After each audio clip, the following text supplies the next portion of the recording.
Hello, everybody. Good evening. My name is Varnika, and I welcome you to the online classes of Gyanam. I hope आप सारे लोग ठीक होंगे और अपना ध्यान अच्छे से रख रहे होंगे. All right, guys, come faster ताकि हम आज का टॉपिक अपना स्टार्ट कर पाएं. तो चलो देखो एक चीज.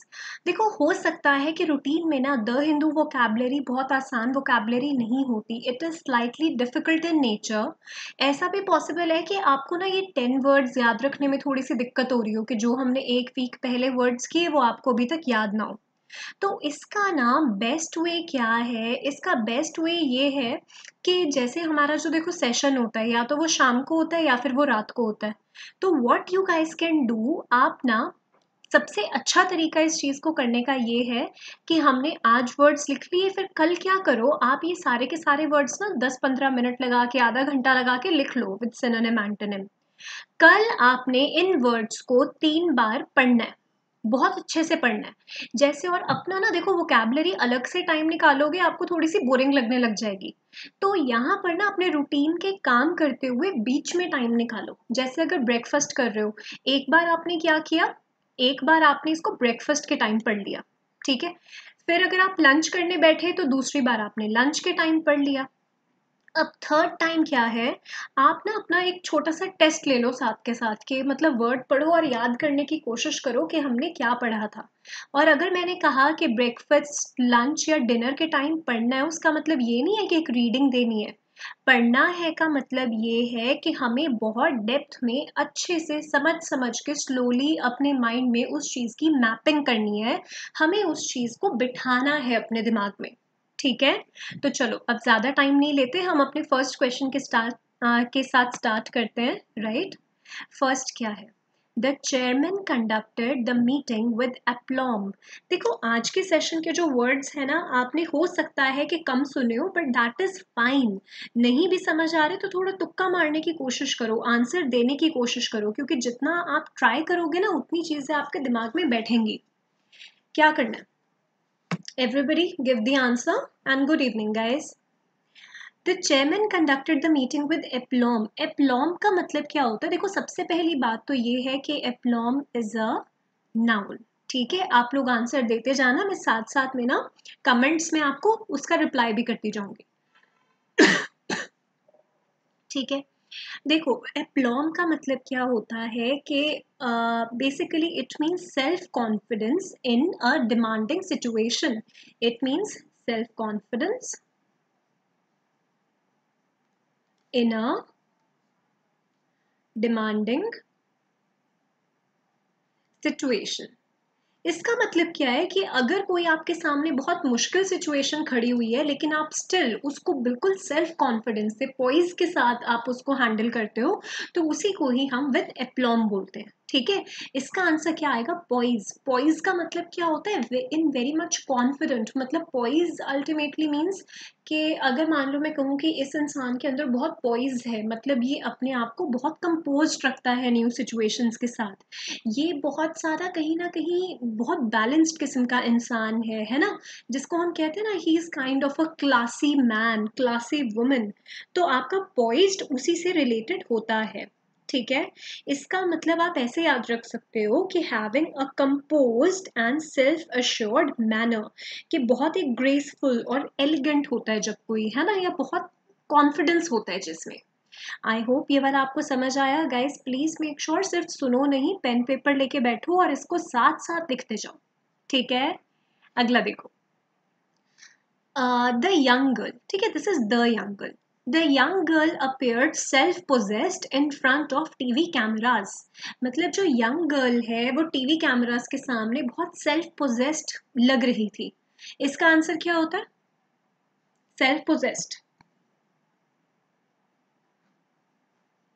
ओके देखिए जी, सेल्फ पोजेस्ड यहाँ पे शाय नहीं होगा, इंट्रोवर्ट एक्सट्रोवर्ट नहीं होगा, सेल्फ पोजेस्ड होगा आपका कॉन्फिडेंट. इसका अल्टीमेटली मीनिंग क्या होता है? somebody who is quite calm and confident. ठीक है, कि कोई इंसान है, मतलब उसको पता है कि उस सिचुएशन में उसने कैसे बिहेव करना है. उसके जो इमोशंस हैं बहुत ज़्यादा हाई नहीं है, बहुत लो नहीं है, मतलब that person is not overwhelmed. हमने ये वर्ड भी किया था 3-4 दिन पहले, है ना. ओवरवेल्म्ड का मतलब क्या होता है, हाई ऑन इमोशंस, लेकिन यहाँ पे क्या है, सेल्फ पोजेस्ड, मतलब वो लड़की कॉन्फिडेंट दिख रही थी, ठीक है। अच्छा, इंट्रोवर्ट एक्सट्रोवर्ट, इसका मतलब क्या होता है, इंट्रो का मतलब होता है इंटरनल, एक्सट्रो का मतलब होता है एक्सटर्नल। इंट्रोवर्ट मतलब कोई ऐसा इंसान जो अपने इंटरनल ही ज्यादा रहता है, मतलब कई लोग होते हैं ना कि किसी से वो बात करना ज्यादा पसंद नहीं करते, किसी के साथ घूमना नहीं पसंद करते, उनका फ्रेंड सर्कल बहुत लिमिटेड होता है ना, उनको लोगों के साथ रहना ज़्यादा पसंद नहीं है, तो उन लोगों को क्या हम बुलाते हैं, इंट्रोवर्ट। और जो लोग दूसरों के साथ बहुत ज़्यादा रहना पसंद करते हैं, उनके बहुत बड़ा एक फ्रेंड सर्कल होता है ना, they love to be surrounded by people, उनको बुलाते हैं एक्सट्रोवर्ट, ठीक है। चलो अगला question, the 5 experiments gave disparate results। अब इसका मतलब क्या होगा, what do you mean bye disparate, similar, encouraging, strange या डिफरेंट। इसका आंसर दो एवरीबडी, फास्टर, सबके आंसर्स मुझे दिखने चाहिए। Give the answer guys. Okay, देखो डिस्पैरेट का मतलब क्या होता है, it means something which can not be compared, ठीक है, something which is very different, something which is very distinct, कोई ऐसी चीज जिसको आप कंपेयर नहीं कर सकते हो आपस में, उसको हम क्या बुलाते हैं, वी कॉल इट डिस्पैरेट, ठीक है। अच्छा, सिमिलर क्या हुआ, सिमिलर हो गया इसका एंटोनिम, कोई चीज बिल्कुल डिफरेंट है या कोई चीज सिमिलर सिमिलर है तो वो इसका एंटोनिम माना जाएगा। फिलहाल के लिए वर्ड याद रख लीजिएगा, डिस्परेट मतलब different and it is your adjective. पिछला वाला जो हमारा वर्ड था self possessed, it was also adjective, ठीक है। नेक्स्ट देखो, it was an astute move to sell the property at that stage. अब देखो ये वर्ड सुनने में बोलने में कितना अच्छा लग रहा है, बोल के देखो, एस्ट्यूट, है ना। चलो अब इसका मतलब बताओ क्या होगा, इसका मतलब astute move to sell the property at the stage, faster everybody.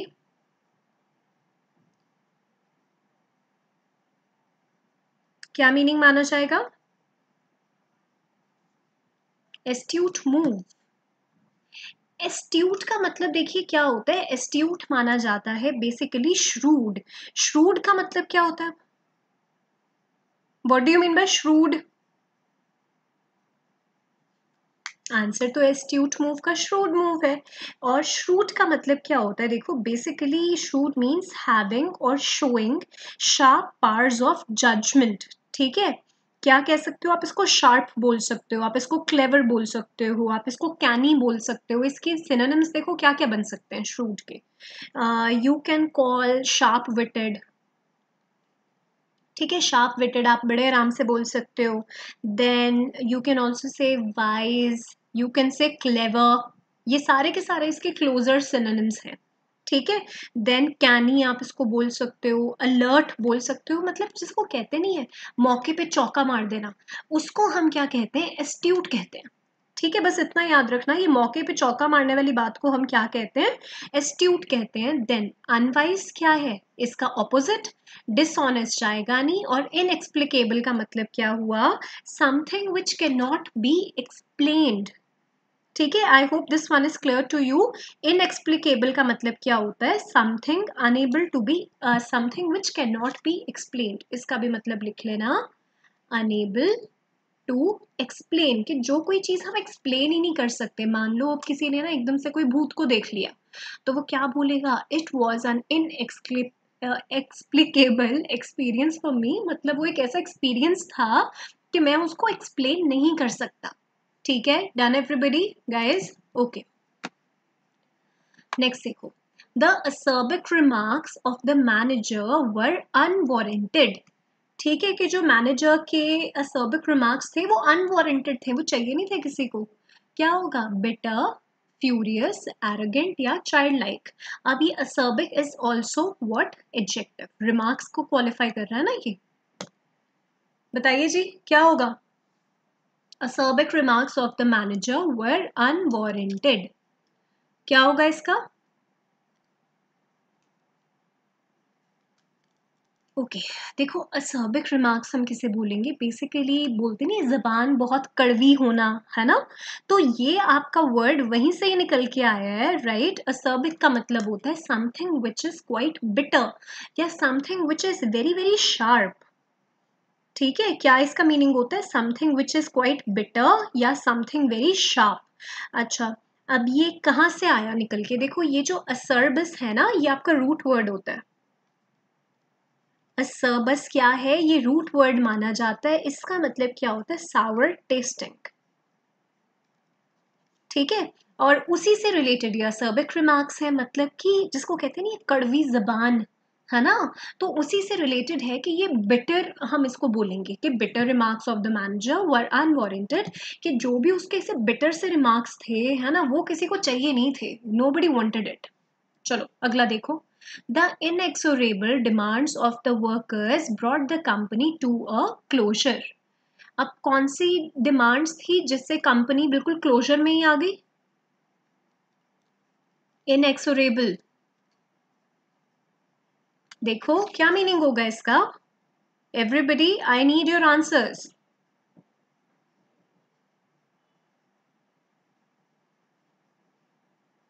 क्या होगा इसका आंसर? इसका आंसर होगा रिलेंटलेस। रिलेंटलेस का मतलब क्या होता है? अनस्टॉपेबल। मतलब जो चीज आप बिल्कुल रोक ही नहीं पा रहे हो, जिस चीज को आप खत्म ही नहीं कर पा रहे हो, उसको हम क्या बोलेंगे? इनएक्सोरेबल डिमांड्स। ठीक है, अनरीजनेबल नहीं जाएगा, मॉनेटरी नहीं जाएगा, वायलेंट नहीं जाएगा। इसका मतलब आपको याद रखना है, एक्सोरेबल मतलब विच कैन बी स्टॉप्ड और inexorable which can not be stopped. ठीक है guys, please let me know यहाँ तक आपको समझ आ रहा है कि नहीं। I will revert to all of your queries in the comments.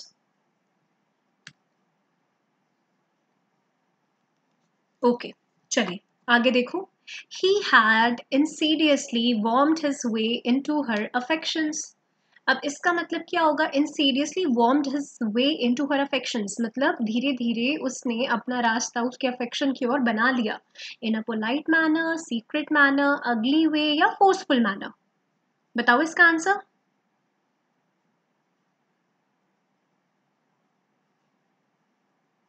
क्या होगा? अब आपने ये मूवी भी सुनी होगी ना, इंसीडियस, बहुत मतलब अच्छी वाली हॉरर मूवी है। इंसीडियस के चैप्टर 1, चैप्टर 2, चैप्टर 3 ऐसे भी हैं। इंसीडियस का मतलब क्या होता है? What do you mean by insidious? Insidiously इसका मतलब होता है इन अ सीक्रेट मैनर।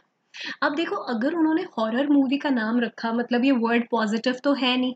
अच्छा, जिन लोगों ने देखी नहीं है ना, वो देख भी सकते हैं अगर डर नहीं लगता बहुत ज्यादा तो। ठीक है, इंसीडियस का मतलब क्या है? देखो पोलाइट, क्या हॉरर मूवी का नाम वो पोलाइट से रखेंगे या अगली से रखेंगे कि भूत अगली है? अच्छा, फोर्सफुल है? नहीं, सीक्रेट है, मतलब एक सीक्रेटिव चीज की बात कर रहे होते हो ना आप। तो इसका मतलब क्या है? इन अ सीक्रेट मैनर। इस क्वेश्चन का मतलब क्या हुआ कि धीरे धीरे उसने सीक्रेटली मतलब बहुत ज्यादा हिडन तरीके से अपना रास्ता उसके दिल की और उसके अफेक्शंस की तरफ ले गया वो। अच्छा, insidiously it is your adverb. ठीक है, अगला देखो जी। He is a good looking but insipid young man, कि वो एक गुड लुकिंग तो है लेकिन इंसिपिड यंग मैन है। What do you mean by insipid now? ये वर्ड आप बहुत यूज कर सकते हो अपने रूटीन में। इन वर्ड्स को जितना आप यूटिलाइज करोगे ना अपनी रूटीन लाइफ में, उतना ही बेटर तरीके से आपको ये याद रहने वाले हैं। Late me no. He is a good looking but insipid young man. Insipid का मतलब क्या होता है? Lacking in spirit. मतलब ऐसे से लोग नहीं होते थोड़े जो मतलब क्वाइट आलसी होते हैं और मतलब बिल्कुल भी एनर्जी फील नहीं हो रही होती उनसे बात करके, बहुत ज्यादा जोश नहीं है कि बस हाँ जिंदगी चल रही है, हम जिंदगी के साथ चल रहे हैं, है ना, मतलब जाए जा रही है, हम भी चले जा रहे हैं। उसको हम क्या बोलते हैं? Being insipid. एरोगेंट नहीं आएगा, सिक नहीं आएगा। ठीक है, राइट गाइस? ओके, अनस्क्रप्यूलस का मतलब क्या होता है? Do you guys know? Everybody, देखो अनस्क्रप्यूलस का मतलब क्या होता है? somebody who is not honest। ठीक है, तो लेकिन आपको इंसिपिड का मतलब बताना है ना, वो क्या होगा? Lacking in spirit. चलो 9 देखो, अब देखो ये वर्ड्स ना सारे के सारे सुनने में बड़े अच्छे लग रहे हैं, इनको लिख लेना, याद रखना और इनको यूज करना शुरू करो। She purchased gimcrack ornaments from the market. अब गिमक्रैक ऑर्नामेंट्स वो मार्केट से लेकर आई, कौन से? एक्सपेंसिव, रेयर, स्मगल्ड या वर्थलेस? क्या बोलेंगे इसको? गिमक्रैक।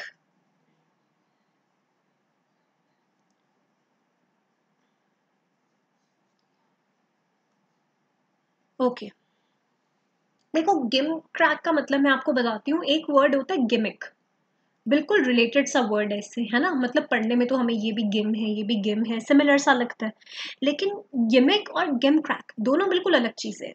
गिमिक क्या होता है? A trick to attract attention. A gimmick to attract attention, ठीक है, कि एक ऐसी गिमिक जो अटेंशन को अट्रैक्ट करे। इसका मतलब क्या होता है? बेसिकली वर्थलेस बेस, और इसका हम अगर एक्चुअल मीनिंग देखें, देखो गिम क्रैक का क्या होता है कि जो चीज बहुत ज्यादा शोई हो, दिखावे वाली हो, शोशेबाजी वाली हो, लेकिन बुरी तरीके से बनी हुई हो, ठीक है, कि बनी अच्छे से ना हुई हो। जैसे कई चीजें होती है ना कि दिखावे वाली बहुत होती है, लेकिन जो उनकी बनावट होती है वो बहुत घटिया होती है। तो something basically which is worthless, उसी को हम क्या बोलेंगे? गिम क्रैक, ठीक है, अगेन योर एडजेक्टिव ओनली। अगला देखो, after he came back from his evening walk he felt famished. Now very important word, I would recommend कि ये तो आप रूटीन में यूज करना स्टार्ट कर दो। क्या होता है ये? What do you mean by famished? Okay guys, famished का मतलब होता है हंग्री। अगर आप किसी को बोल रहे हो ना कि आई एम फैमिश्ड का मतलब क्या हुआ? कि मुझे बहुत ज्यादा भूख लगी हुई है, ठीक है। एग्जॉस्टेड का मतलब होता है थके होना, रिलैक्स्ड का मतलब होता है आराम से होना, ये दोनों एक दूसरे के एंटोनिम्स हैं, ठीक है। देन पीविश का मतलब क्या होता है गाइस? पीविश का मतलब होता है इरिटेबल, ठीक है, कि जब भी हम किसी चीज के इरिटेबल होने की बात करते हैं वहां पे वी यूज पीविश, ठीक है। और आपको याद रखना है, इसको रूटीन में यूज करो, जब तक यूज नहीं करोगे ना तब तक वो समझ में नहीं आएगा, राइट। तो if you are feeling very very hungry, कि आपको बहुत तेज भूख लगी हुई है, आपको कुछ खाना ही खाना है अभी, उसको आपको क्या बुलाना है? आई एम फैमिश्ड, ठीक है। So guys, this was our last question of the day. Thank you so much for being here with me, and I would recommend कि आप इन क्वेश्चंस को और करना थोड़ा सा स्टार्ट करो, इन वर्ड्स को थोड़ा सा लर्न करो, ठीक है, ताकि आप एग्जाम में अपने बेटर परफॉर्म कर पाओ। और देखो, इंग्लिश आपको सिर्फ और सिर्फ एग्जाम क्रैक करने के लिए नहीं चाहिए। If you have a good vocabulary, तो ये चीज़ आपका कहीं ना कहीं पर्सनालिटी में भी शो होती है ना, सामने वाले को बात करके पता लगता है कि okay he is not a ले मैन, इसको पता है अपनी चीज़ें, ठीक है। I will see you all next time, कल मिलते हैं, ठीक है जी। ओके, आप तब तक क्या करेंगे? ये सारे वर्ड्स को लिख के इनकी प्रैक्टिस कर लेंगे। Till then good and thank you so much.